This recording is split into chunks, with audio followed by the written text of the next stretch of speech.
अस्सलाम वालेकुम तमाम दोस्तों व्यूवर को मेरी तरफ से अस्सलाम वालेकुम। मियाँ शफ़ी सियालकोट से आपकी खिदमत में हाज़िर हूँ।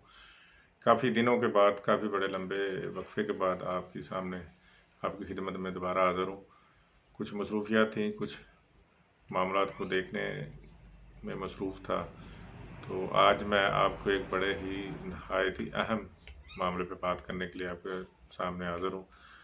ये सबसे पहले ये जो रियासत मदीना नाम नहाद बनाई हुई है इमरान खान ने, और इसने मज़हब का नाम लेके लोगों को बर्बाद लूट रहा है। ठीक है जी। इसमें ये जो नारे लगाता था कंटेनरों के ऊपर चढ़ के कि जी सड़कें बनने से, इंफ्रास्ट्रक्चर बनने से कौमें तरक्की नहीं करती। तो इसने ख़ुद तो कोई सड़क पाकिस्तान में इतनी काबिल ज़िक्र बनाई नहीं है, लेकिन जो पिछली गवर्नमेंट नवाज शरीफ ने बनाए थे मोटरवेज, एयरपोर्ट और दूसरे बड़े बड़े मंसूबे, उनको ये गिरवी रख के अभी पैसे बना रहा है। ये रिकॉर्ड कर्जे लेके, रिकॉर्ड टैक्स इकट्ठा करके 20 का दिल नहीं भरा। मुल्क को 1 रुपये का भी फ़ायदा इसने नहीं दिया। मजदूर पिस गया, महंगाई ज़ोरों पे है, बल्कि तरीक़ी रूल 3 सतहों पर।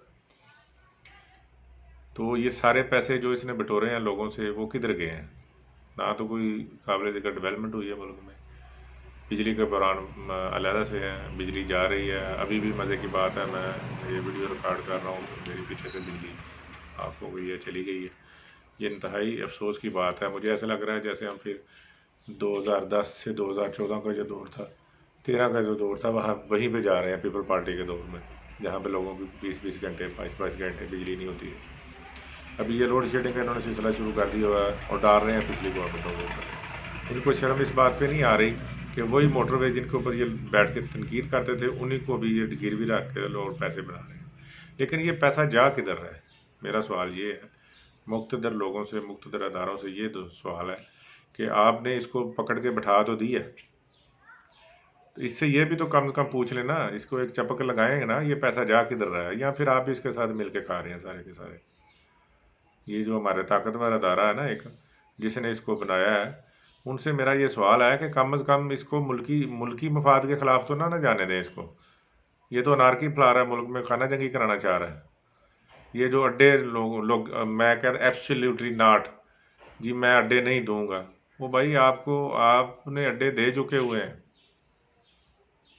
ये गिरवी किन लोगों को दे रख रहे हैं ये सारी चीज़ें, मोटरवेज और एयरपोर्ट्स वगैरह, वो किसके आगे गिरवी रख रहे हैं, ये भी ज़रा तफसील से बता दें लोगों को। और जो अड्डे दे चुके हैं आप, वो इसी तरह मुशर्रफ के दौर में भी हुआ था। जब उसने अड्डे दे दिए थे तो 3-4 साल बाद पता चला था जी उसने अड्डे दे दिए। 3-4 साल बाद किसी को पहले कानो कान खबर भी नहीं होने दी कि अड्डे कौन कौन से दिए। अभी भी मुल्क में ऐसा ही है। अमेरिका बहादुर की मदद से आप आए हैं और इधर आपके फैसिलिटेटर हैं, और उन फैसिलिटेटर से मेरी ये गुजारिश है कि कम अज़ कम फैसिलिटेट करते हैं, अपने मफाद पूरे करते हैं। मुल्क के ख़िलाफ़ तो ना जाए, मुल्क के ख़िलाफ़ इसको रोकें। ये मुल्क की तबाही कर रहा है। मेरे ख्याल में इस मुक़्तदर अदारा जो जिसका मैं नाम नहीं ले रहा, उसको ताकतवर मुल्क चाहिए ही नहीं है। हमारा पाकिस्तान ताकतवर या तरक्की याफ्ता मुल्क नहीं चाहिए, उसको कमज़ोर और गरीब मुल्क चाहिए, ताकि वो अपने एजेंडे इसके ऊपर नाफज कर सके, और जिसको जब चाहे करार दे दे, या फिर उसके ऊपर गिरदारी का मुकदमा करके उसको गवर्नमेंट से हटा दिया जाए। इलेक्टेड वज़ीरा को जब मर्जी कान से पकड़ के निकाल दिया जाए, जब उनके मफाद के ख़िलाफ़ कोई बात करेगा। तो बात यह है कि ये सारी बातें हकीकत हैं कि हमारे मुल्क में जो सियासी लोग आते हैं, जो वज़ीर आज़म बनते हैं, वो कहीं और से बनते हैं। मुझे वो जनरल मीर गुल का इंटरव्यू एक याद आ गया। उनसे सहाफ़ी ने कहा जी आप तो चीफ़ ऑफ आर्मी स्टाफ बनने वाले थे, तो क्या हुआ, क्यों नहीं बने आप? तो उन्होंने बड़ा दिलचस्प जवाब दिया था। मैं बड़ा हैरान हुआ ये सुन के, एक लेफ्टिनेंट जनरल के मुंह से ये बात सुन के। उसने कहा जी मैं अमेरिका को पसंद नहीं, इसलिए मैं चीफ़ ऑफ आर्मी स्टाफ नहीं लग सका पाक फ़ौज का। तो ये पाक फ़ौज के लिए भी लम्हा फिक्री है कि हमारे चीफ़ ऑफ आर्मी स्टाफ वो लगा रहे हैं, चीफ़ ऑफ आर्मी स्टाफ को हटा हो रहे हैं। इतनी मुदाखलत, इतनी बेबसी, फिर हम कहते हैं कि जी हम दुनिया की अच्छी तरीन फ़ौज है। कैसे मुमकिन है? आप अपना चीफ नहीं लगा सकते। ये मैं नहीं कह रहा, एक लेफ्टिनेंट जनरल रिटायर आपका कह रहा है, और बहुत आला आदमी थे वो, जिन्होंने इतनी जरूरत करके ये बात कर दी है कि आपको चीफ ऑफ आर्मी स्टाफ लगने के लिए भी अमेरिका की खुशनुदी चाहिए। तो फिर हमारे मफाद में ये क्या हो सकता है, कैसे होगा ये? ये सारी बातें हैं, ये इन्होंने करना कुछ नहीं है, मुल्क में नारगी फैलानी है। तो उसके जड्डे पे आए हुए हैं ये लोग, सारा मुल्क को तबाह करने के दर पे हैं।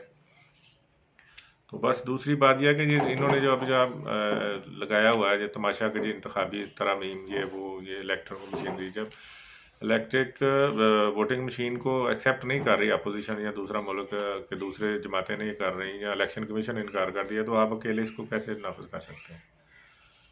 आगे तो लोग वोट जाली बार डाल के या कोई ऊपर से वोट उड़ के आ जाते थे, जो बक्स में आ जाते थे। अभी ऐसा होगा कि सॉफ्टवेयर को कमांड देंगे कि 20-30 हज़ार वोट बंदे का बढ़ा रहे हैं आप, तो वो एक ही क्लिक से बढ़ जाया करेगा, आसानी से हो जाएगी आपकी ये जो हार जीत है किसी की। लेकिन जो भी हो कंसेंसस से हो, सबके मशवरे से होना चाहिए। तीसरी बात जो है ना, चेयरमैन नायब को सुना है जी एक्सटेंशन दे रहे हैं ये लोग। चेयरमैन नायब ने पिछले सालों में कौन सा मार्का किया है जो उसको एक्सटेंशन दे रहे हैं? स्वाई एक वो जो वीडियोस की लीक करके उसको ब्लैकमेल कर रहे हैं लोग। और चेयरमैन नायब का ये बयान है कि ये गवर्नमेंट चंद एक मूवीज़ के क्लिप्स पे चल रही है। वो शर्म करो यार, मर जो डूब के से। तो इस तरह के ये थे महंगाई का बजट जो आपने दिया अभी, उसको पास कराने के लिए शहबाज शरीफ को गिरफ्तार करना चाह रहे हैं आप। आपके अपने अरकान रो रहे हैं बीच में असेंबली में खड़े होकर, बेचारे दुआइयाँ दे रहे हैं कि ये मुल्की मफाद के ख़िलाफ़ है बजट। ये जो 3-4 हज़ार अरब का ये जो खसारा है, ये कैसे पूरा करेंगे? इसकी कोई वजारत ख़जाना ने कोई इसकी तफसीलात नहीं दी। इमरान खान तो वैसे ही कठपुतली है, सिलेक्टेड है, उसने क्या किसी को कहना है? उसको तो पता ही नहीं है। जैसे वो मतलब अहम खाना बात वो करते हैं, मतलब वो तो किसी दहशतगर्द को दहशतगर्द कहने के लिए तैयार नहीं है, इतना डरपोक आदमी है। अच्छा कहा है बिलावल को इतना मैं पसंद तो नहीं करता, लेकिन ये बात उसकी अच्छी है कि ये डरपोक आदमी है, किसी के कंधे पे बैठ के आया हुआ है, बस अपना एजेंडा, उनका एजेंडा टो कर रहा है। जब उनकी मर्जी होगी वो चला जाएगा इधर से। लानत है ऐसी गवर्नमेंट पे जिसको एक गरीब की आवाज़ ही जिसके ऊपर नहीं पहुंच रही। गरीब मर रहा है, बिल बुला रहे हैं। अगर ये बजट अगर पास हो जाता है, जो कि इन लोगों ने कर ही लेना है, जैसे जहांगीर तरीन को एनआरओ दे दिया, एनआरओ नहीं दूंगा, तो जहांगीर तरीन को आपने आम दिया, एनआरओ नहीं दिया ना? क्या दिया आपने? ये एनआरओ और क्या है कि एफआईए उधर खड़ी होकर कहती है, नैब कहती है कि हमें इसकी गिरफ्तारी मतलूब नहीं है। वो क्या जी, ये क्या तकलीफ है आपको? उसको गिरफ्तार क्यों नहीं करते? लोगों के खिलाफ दरख्वास्त होती है, उसके खिलाफ FIR है। आप दरख्वास्त भी नहीं होती, केस भी नहीं होता, तो लोगों को गिरफ्तार करते हैं, 2-2 साल अंदर रख लेते हैं। उसके खिलाफ 3 FIR है, फिर भी उसको कहा है हमें गिरफ्तारी नहीं चाहिए। ये एनआरओ क्या है? ये बजट पास करने का एक तरीका है। उसको आपने रिलीफ दिया है, उनको फंड दिए हैं, ये रिश्वत नहीं है, ये एनआरओ नहीं है। अभी आप शहबाज शरीफ को दोबारा से गिरफ्तार करने की तैयारियां कर रहे हैं कि जाकर बजट आपका पास करा रहे हैं। ये बजट अगर पास हो गया, खुदा ना खास्ता, तो फिर ये ऐसा महंगाई का तूफान आएगा कि ये पिछे अवाम की जीना भी दोबर हो जाएगा। तो मेरी अवाम से गुजारिश है कि खुदारा होश के नाखुन लें, और ख़ास कर उस अदारे से जो इसको लेके आया है उसको ख़ास कर ये गुजारिश है, बल्कि मैं तो उसको गुजारिश बनती तो नहीं है मेरी उसको कहने के लिए, लेकिन फिर भी बहरहाल चले मैं कहता हूँ, गुजारिश है कि ये मुल्की मफाद के ख़िलाफ़ फैसले हो रहे हैं। आप भी आंखें खोलें अपनी, आप भी इसी मुल्क के बशिंदे हैं, आपको भी उतना दर्द होना चाहिए जितना एक आम आदमी को, कि आप सिर्फ लोग अपनी सेटलमेंट करके बैठे हुए हैं कि मैंने ये खाना है, मैंने वो खाना है, उसने ये खाना है, इसने ये खाना है। आवाम गरीब का किसी को पता नहीं है। तो बराए मेहरबानी गुजारिश मेरी यही है आपसे, बराए रास्त आपसे मुखातब हूँ, आप इसको कम से कम मुल्की मफाद के ख़िलाफ़ ना जाने दें, बराए मेहरबानी आपकी। नहीं तो तबाही ऐसी होगी, ना आप रहेंगे ना ये इमरान खान रहेगा। खुदा ना खास्ता ये इस तरह के बयान के मैं एटमी हथियारों के ख़िलाफ़ हूँ। एटमी हथियारों के बगैर हम एक हफ़्ता भी रह सकते हैं किसी के सामने। ये दुआएं दें उन लोगों को जिन्होंने एटमी बम बनाया और उसके तजर्बे किए, उनको दुआएं दें जिसकी वजह से आपका दफ़ा मजबूत हो गया। अगर आटम हथियार आपके पास ना होते तो आप तो इस वक्त तो सफ़ा से लोग आपको मिटा देते। यहाँ पे तो गवर्नमेंट ही किसी और की होनी थी। तो इस तरह के एक गैर जिम्मेदाराना एक इलेक्टेड वज़ीर-ए-आज़म नहीं दे सकता बयान, सिलेक्टेड ज़रूर दे रहा है, जिसको पिन किया जाता है कि आप ये बयान दे दो, वो दे देता। अफगानिस्तान में अमेरिका जा रहा है और जूते सारे पाकिस्तान को पड़ रहे हैं। ये आपकी पॉलिसी है, खारजा पॉलिसी ये आपकी, अंदरून मतलब दाखिला पॉलिसी आपकी ये है। दोबारा से आप ये लेके आ रहे हैं दहशतगर्द पाकिस्तान में।